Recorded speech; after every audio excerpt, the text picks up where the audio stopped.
ways of reaching out instead of resorting to these extremes? I know.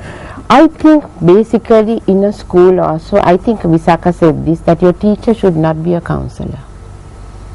Because if there's a teacher who's a counselor, child will never ever go. That's one thing. And what Visakha said about the boxes is very, very useful. Okay. Putting your questions into a box. Suggestion boxes. Suggestion box. So now in our assembly also what we are trying to do is to write to the schools and say if anybody has any problems, write to this address. Don't put your name. Don't put anything. Make it anonymous. Make it anonymous. And then we'll see what we can do. But I know there are 2-3 guiders who called me and said, what do? I know this is happening in this house. But we don't want to go to the police. They don't want to go to the police. So what do we do? So I've been able to phone the Child Protection Society. Sometimes it's in the night. Of course. I have taken that response to phone and see early hours of the morning what we can do.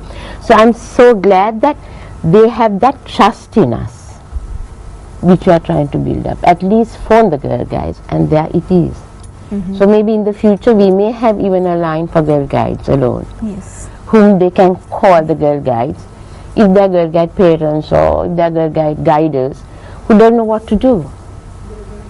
And Shamanth, if I could just direct this question towards you. Now, Miss Malin was speaking about how the girl child is affected. But I think you might have some idea about maybe working women as well, and how they are affected by this, and how you can really use some of these resources that are around us to help them as well to come out and state their problems and say, look, I have an issue like this, what can I do about it? You know, people from the age of 30 to 60, some of the people you work with, what can you say to them? Yeah, definitely, because we face this violence against women in different places in Sri Lanka, especially in public places.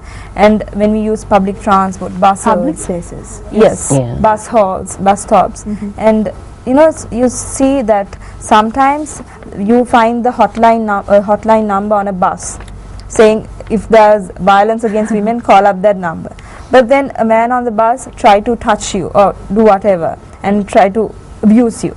But even then that the lady might not call up that number because they think that this might not be effective for one reason, or maybe their issue might get very public and they will feel embarrassed. For certain reasons they don't.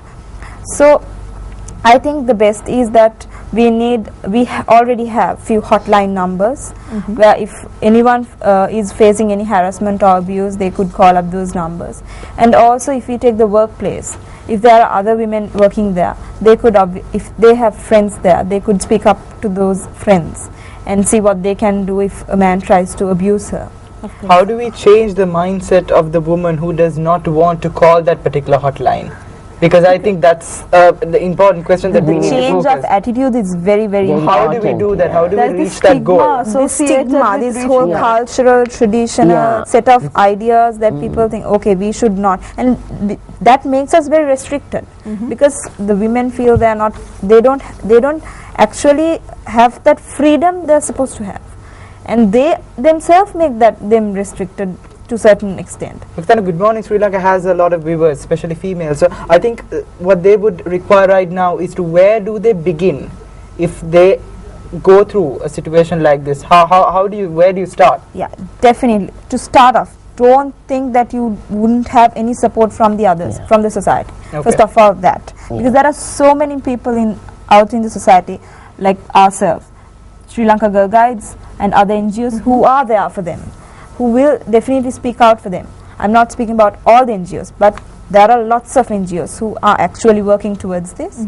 So they have their support. And firstly, they have to get rid of the idea that, you know, okay, it's just happened to me, okay, I'll let it go, it won't happen again. You have to make sure your voice is heard. You have to speak out, you have to react, you have to say, no, don't touch me or whatever, I don't know. Pinch that man, give him a punch, not pinch. Yeah, punch that man. I don't know. Just be yourself. Do it because you have to make that react. You have to react and speak out.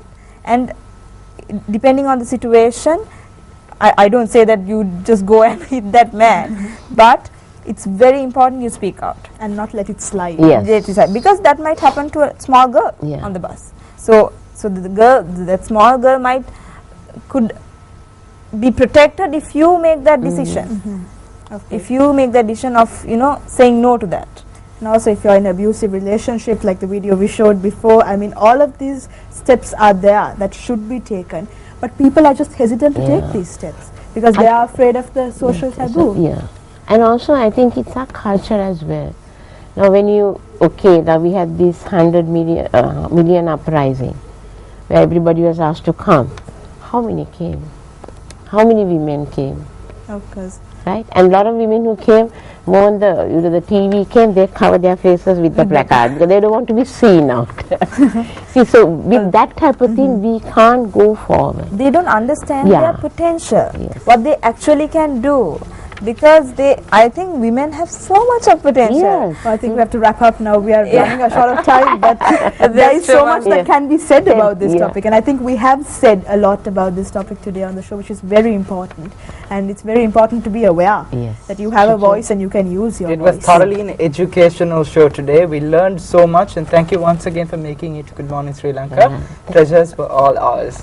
Thank you so much for inviting us. And I hope you have a good morning and have a good thank day. you very much for inviting Of course, us. and do not forget that we will be telecasting Lone Ranger at the movie. It's the movie night happening. So in case if you need to win free tickets, MTV Space LR, send it to 7788.